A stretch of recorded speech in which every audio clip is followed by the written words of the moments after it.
Halo semua, balik lagi bareng gue Vian Rafe. Dan seperti biasa di video kali ini gue bakalan lanjutin alur cerita yang sebelumnya pernah gue upload. Dan gak kerasa juga gue udah sampai ke session 21 dari kelanjutan Battle Through the Heaven ini, atau Benua Kaisar. Tanpa banyak basa-basi lagi, yuk kita langsung cek di out aja alur ceritanya.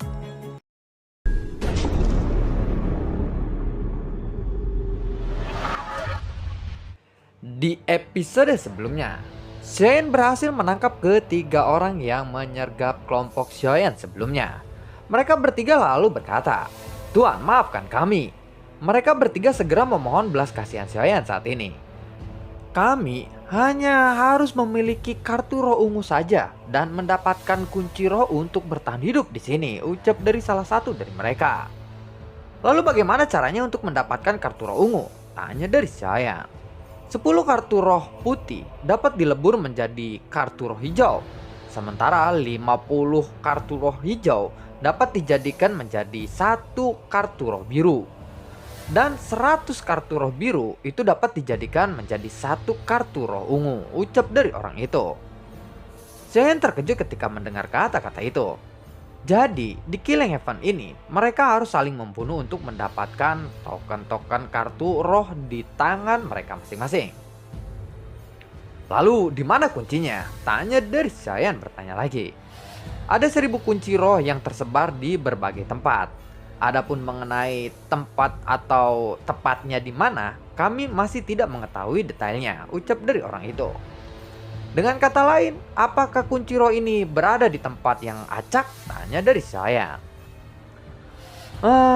Mungkin bisa dikatakan seperti itu. Lalu, kartu roh ini bisa direbut dari orang lain? Jika begitu, maka pertempuran di sini semakin akan lebih intens dari apa yang kubayangkan, ucap dari saya. "Bukan hanya itu saja masalahnya. Ada juga banyak iblis kuat di level pertama Killing Heaven di sini. Selama kamu bisa membunuh mereka, kamu bisa mendapatkan kartu roh," ucap dari orang itu.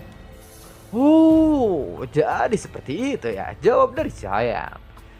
"Jika Tuan tidak keberatan, bagaimana kalau kita bekerja sama saja? Kami tahu tempat yang memiliki roh iblis, dan kami hafal medan dan kondisi di sana dengan sangat jelas dan terperinci," ucap dari orang itu. "Memangnya apa kekuatan roh iblis itu?" tanya dari saya. "Aku tidak tahu kekuatan spesifikasinya, tetapi aku telah mencoba melawannya sebelum bertemu dengan kalian, dan setidaknya kekuatannya sebanding dengan Fighting God bintang 6, ucap dari orang itu. "Berapa banyak kartu roh yang bisa didapatkan setelah membunuh roh iblis itu?" tanya dari Xiaoyan lagi. "Kami juga tidak tahu mengenai itu. Tetapi begitu iblis itu muncul, pasti banyak orang yang akan tertarik. Dan pada saat itu, Tuan akan mengerti bahwa untuk bisa bertahan hidup di tempat seperti ini, kita hanya bisa menyergap orang lain saja," ucap dari orang itu lagi. Xiaoyan lalu menyimpan kartu roh mereka untuk sementara waktu. "Setelah menemukan roh iblis itu, aku akan mengembalikannya kepada kalian. Tetapi jika kalian berani mempermainkanku, maka jangan salahkan aku jika aku bertindak kejam kepada kalian," ucap dari saya. Ketiganya lalu buru-buru melambaikan tangan mereka. "Kami tidak akan berani mempermainkan Anda, Tuan. Anda bisa yakin kepada kami bahwa kami tidak akan pernah berbohong kepadamu," ucap dari orang itu lagi. Xiaoyan lalu melambaikan tangannya. Ketika Lazy melihat itu, Lazy pun langsung mengerti. Dan Lazy pun langsung melepaskan tali petir yang mengikat mereka bertiga. Kemudian, pemimpin dari ketiga pria itu memandang ke arah Xiaoyan dan mengepalkan tinjunya serta membungkukkan kepalanya kepada Xiaoyan. "Tuan, perkenalkan, aku adalah kapten dari tim Bulan Merah ini," ucap dari Jen King. Ternyata namanya adalah Jen King.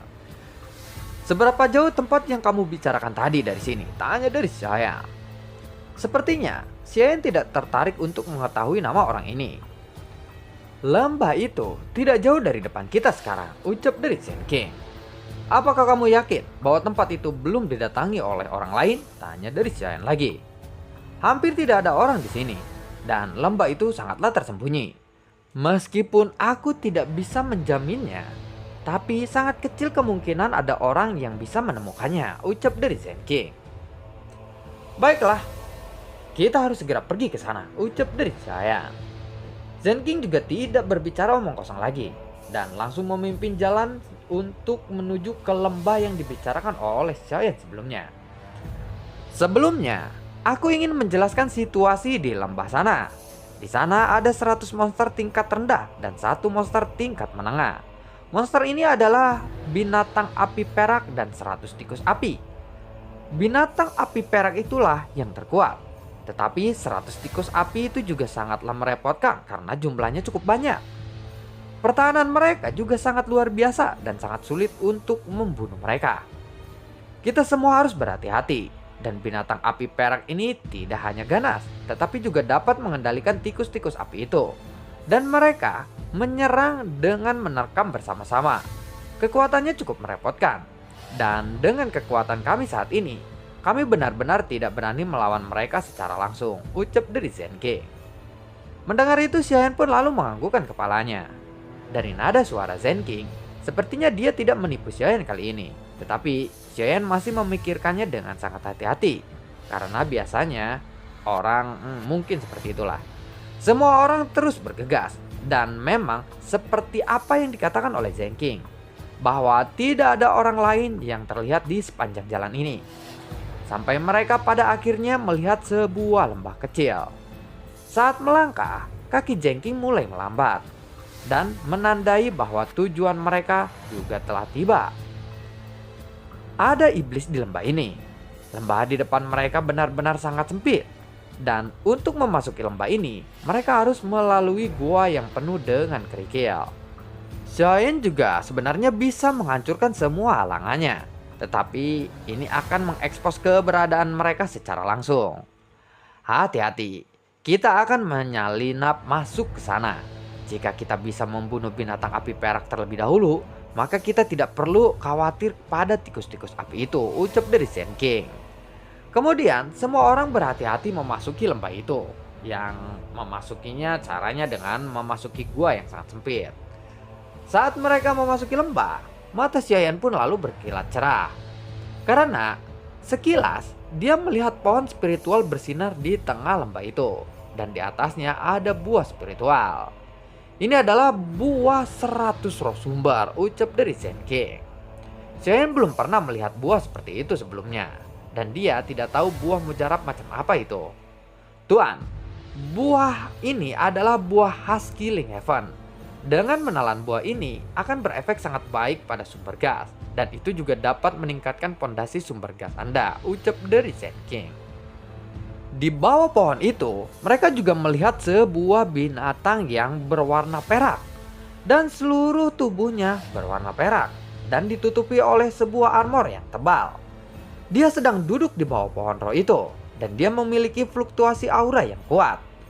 Jelas ini adalah binatang api perak yang dikatakan oleh Zen King. Xiaoyan lalu memandang binatang itu. Dan ada aura penindasan yang dirasakan oleh Xiaoyan. Tentu saja aura penindasan tidak akan ada jika klon leluhur iblis immortal muncul. Karena jika klon leluhur iblis immortal muncul, mungkin binatang itulah yang akan merasakan aura penindasan yang dipancarkan oleh klon leluhur iblis immortal. Saat ini ada ekspresi kekuatan di mata Zen King. Dan mereka jelas tidak berani memprovokasi binatang api perak persegi ini. Apakah kamu belum pernah masuk ke sini sebelumnya? Tanya dari Xiaoyan kepada Zen King. Lalu ketiga orang itu pun menggelengkan kepalanya. Kami hanya kebetulan melihatnya saja. Saat itu, lembah ini ditemukan oleh sebuah tim dan mereka menerobos masuk ke sini. Tetapi mereka berakhir dengan sangat tragis. Dan aku hanya tahu sedikit tentang informasi itu. Dan aku tidak tahu ada buah roh 100 sumber di dalam sini, ucap dari Zen King. Kemudian, tatapan Xiaoyan pun mengarah ke tengah lembah. Tuan, kami bertiga bisa mengalihkan perhatian para tikus api itu. Dan jika cara itu berhasil, bisakah Anda membagi buah itu kepada kami? Ucap dari Zen King. Namun Xiaoyan mengabaikan Zen King kali ini dan menoleh ke arah Lazy. Aku akan serahkan tikus itu kepadamu. Dan aku akan menghadapi binatang perak itu, ucap dari Xiaoyan. Mendengar itu, Lazy pun lalu mengangguk. Setelah itu, Xiaoyan dan juga Lazy bergegas bersama-sama. Dan kekuatan petir pun mulai meledak dari tubuh mereka. lembah yang tadinya tenang langsung bergemuruh hebat. Walaupun Xiaoyan tidak menyuruh Wu Zhen untuk bertindak, tetapi Wu Zhen memilih untuk tidak mengambil tindakan. Kekuatan petir lazy ini lalu menyebar, dan dalam waktu yang sangat singkat, sebagian besar tikus api berteriak kesakitan. Wu Zhen juga ikut menyerang tikus-tikus itu yang hanya sedikit defensif saja. Adapun Jen King dan yang lainnya, dia benar-benar tidak menyangka bahwa Xiaoyan ini akan bertindak begitu ceroboh. Setelah mereka bertiga ragu-ragu untuk sementara waktu, mereka juga akhirnya berpartisipasi di dalam operasi pemberantasan tikus api dan juga binatang itu. Tetapi tatapan mereka lebih mengarah kepada Xiaoyan. Ketika Xiaoyan melesat, binatang api perak itu mengeluarkan raungan marah. Tetapi pada saat yang sama, Xiaoyan sudah mengepalkan 5 jarinya dan memukul kepala binatang itu. Dededok, dededok, dededok, buar. Binatang api perak itu pun memang terlihat tangkas dan mampu lolos dari serangan Xiaoyan. Tetapi serangan sengit Xiaoyan tidak berhenti sampai di situ saja. Xiaoyan pun langsung melesat lagi dan tinjunya terus memukul binatang api perak itu. Dededok, dededok, dededok, buar. Saat melihat gerakan Xiaoyan, binatang api perak itu juga menggunakan kekuatan fisiknya untuk memperkuat armornya. Blenting, buar. Saat melihat bahwa binatang api perak ini memiliki armor yang begitu kuat, Xiaoyan lalu mengerahkan kekuatannya lagi. Petir-petir berkumpul di tangan Xiaoyan. Tang, buar. Xiaoyan langsung meledakkan pertahanan binatang api perak itu. Kemudian sebuah api perak terpancar dari cakar binatang api perak itu. Dan pada saat berikutnya, 5 jari Xiaoyan pun tiba-tiba memencang. Dan api pun menyembur dari sela-sela jarinya. Fearless Flame Burst, teriak dari Xiaoyan. Petir itu bercampur dengan api dan meledak di atas kepala tangan Xiaoyan. Meskipun armor binatang api perak itu sangatlah kuat, tetapi itu tidak berarti di hadapan tinju Xiaoyan kali ini. Buar! Setelah melihat Xiaoyan mampu menghancurkan armor dengan satu pukulan itu, Jen King pun merasa mengerikan kepada Xiaoyan atau merasa ngeri. Orang macam apa yang bisa menghancurkan armor yang begitu kuat hanya dengan satu pukulan saja, ucap dari Jen King. Binatang api itu pun tiba-tiba meraung dan suaranya menyebar melalui lembah sampai keluar lembah ini. Dan pada akhirnya raungan itu bisa terdengar lebih jauh lagi. Dan di dalam hutan ada beberapa sosok yang sudah siap untuk segera pergi dari sana. Tetapi langkah kaki mereka sedikit terhenti ketika mendengar auman binatang buas. Dan mereka segera melihat ke arah auman itu berasal. Sepertinya ada pertarungan di tempat sana. Kita tidak boleh melewatkan hal semacam ini, bukan? Ucap dari sosok-sosok itu. Kemudian beberapa sosok-sosok itu pun langsung bergegas ke arah auman binatang buas itu. Di lembah yang sempit ini masih terdengar suara ledakan dan hanya ada satu orang dan satu binatang saja yang terlihat. Meskipun ukurannya jauh berbeda, keduanya tetap saling berhadapan. Saat api dan petir di lengan Xiaoyan menyatu kembali, di sisi lain binatang api perak meskipun ada banyak armor perak di tubuhnya, tetap saja itu dapat dilihat bahwa beberapa armor perak di tubuhnya telah hancur dan secara bertahap telah jatuh ke tanah. Xiaoyan sekali lagi memancarkan pukulannya dan pukulan itu mengenai kepala binatang api perak ini. Buar! Binatang itu pun jatuh dengan keras ke tanah. Ketika Xiaoyan hendak memberinya pukulan yang fatal, dia melihat binatang perak itu tiba-tiba meledak dan membentuk sebuah gelombang kejut yang menyebar dengan sangat kuat. Pada saat yang sama, nyala api perak pun lalu menyala. Cahaya yang berasal dari api ini terlihat sangat menyilaukan di hutan yang gelap ini. Tuan, segera tinggalkan tempat ini. Segera setelah Anda mendapatkan kartu roh dari binatang itu, selain binatang itu terbunuh, dia akan memancarkan kabut jiwa. Dan orang lain pasti akan datang ke tempat ini. Tepat ketika mereka melihat kita, mereka pasti akan menyerang kita, ucap dari Jen King. Karena munculnya kabut jiwa menunjukkan bahwa iblis itu telah terbunuh atau binatang ini sebenarnya adalah iblis. Dan setelah melihat kabut jiwa yang muncul, akan ada orang kuat yang berdatangan untuk merebutnya. Dan pertempuran pun pasti tidak bisa dihindari. Xiaoyan pun lalu mengangguk. Setelah binatang api perak di depannya ini meledak, apa yang akan muncul di depan Xiaoyan adalah 20 kartu roh putih dan 3 kartu roh hijau. Xiaoyan juga terkejut dengan apa yang dia peroleh kali ini, karena ini lumayan banyak. Xiaoyan segera mengumpulkan kartu-kartunya, sedangkan Lei Ji dan juga Wu Zhen, mereka masih berurusan dengan tikus api. Meskipun tidak semua dari tikus api ini memberikan kartu roh, rata-rata satu kartu roh putih akan muncul ketika ada 3 tikus terbunuh. Lei Ji telah mengumpulkan lebih dari selusin kartu. Wu Zhen dan juga kelompok Zeking juga mendapatkan beberapa kartu roh putih. Dan saat ini masih ada lebih dari selusin tikus. Lei Ji tampaknya berencana untuk membunuh semua tikus. Meskipun kartu roh putih ini tidak terlalu tinggi tingkatannya, tetapi jika terus dikumpulkan, ini bisa berguna juga. Sementara itu, Lei Ji dan juga Wu Zhen membunuh sisa-sisa tikus api yang masih hidup. Sementara itu, Xiaoyan langsung menuju ke bawah pohon dan melihat ke buah yang bersinar di pohon itu.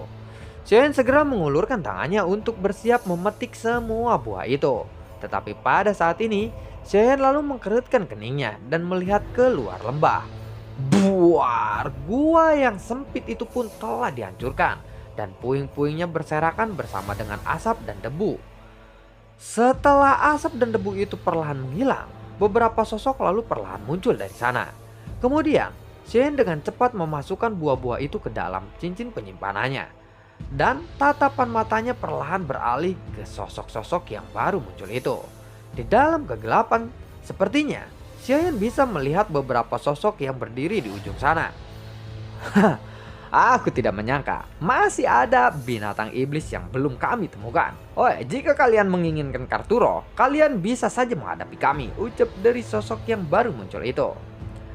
Apakah itu adalah Juju dari Dou Siji? Susah bacanya. Ketika Zheng Cheng mendengar sosok itu, dia menarik napas dalam-dalam dan matanya menunjukkan rasa takut. Lu baca sendiri nih, Jue dari Dong Seng Jinggap. Susah. Dah, nanti gue tulis aja. Kesel gue. Gue ulangi nih ya. Apakah itu adalah Zuzue dari Dong Seng Zie? Ketika Zheng King mendengar sosok atau suara itu, dia menarik napas dalam-dalam dan matanya menunjukkan rasa takut. Tetapi, jika kalian datang ke sini untuk pertama kalinya, aku sarankan jangan sampai kalian kehilangan nyawa kalian di sini. Karena keuntungannya benar-benar tidak sebanding dengan kerugian yang akan kalian terima, ucap dari sosok itu. Di tengah asap dan debu, ada 5 sosok yang berjalan secara perlahan. Dan mereka dipimpin oleh seseorang pria kekar yang membawa sebuah pedang besar. Dia lalu menatap ke arah Xiaoyan yang berada di bawah pohon spiritual. Melihat itu, Zheng King lalu berkata, "Itu memang Zuzue dari Dong Seng Zie," ucap dari Zheng King. Namanya tuh Zuzue dari Dong Seng Zie, yang ngomong Zheng King. Tuh kalau digabungin, itu memang Zuzue dari Dong Seng Zie, ucap dari Zheng King. Coba deh, nanti gua bakalan tulis ketikin pokoknya. Dia langsung mengenali orang ini setelah melihat sosok itu dengan sangat jelas. Dan kekuatan orang ini telah menembus ke tahap fighting card bintang 6, ucap dari Zheng King. Dan lalu bagaimanakah kelanjutan ceritanya? Nantikan video gue berikutnya dan semoga sehat selalu untuk kalian. Akankah Xiaoyan berhasil lolos dari sana? Dan karena ini kagak fokus, tambah ada pengajian juga, ya ampun. Gue baca skrip ngoceng yang baca pengajian. Aduh, ampun ting. Oke, jadi kalau misalkan pengajiannya sampai malam, mohon maaf hari ini satu video dulu karena emang pengajian gue nggak bisa fokus gitu, baca skrip gue nggak bisa fokus, ya ampun. Nah, denger nggak? Harusnya gue ikut pengajian ini ya. Oke, terima kasih. Assalamualaikum dan sampai jumpa. Dadah.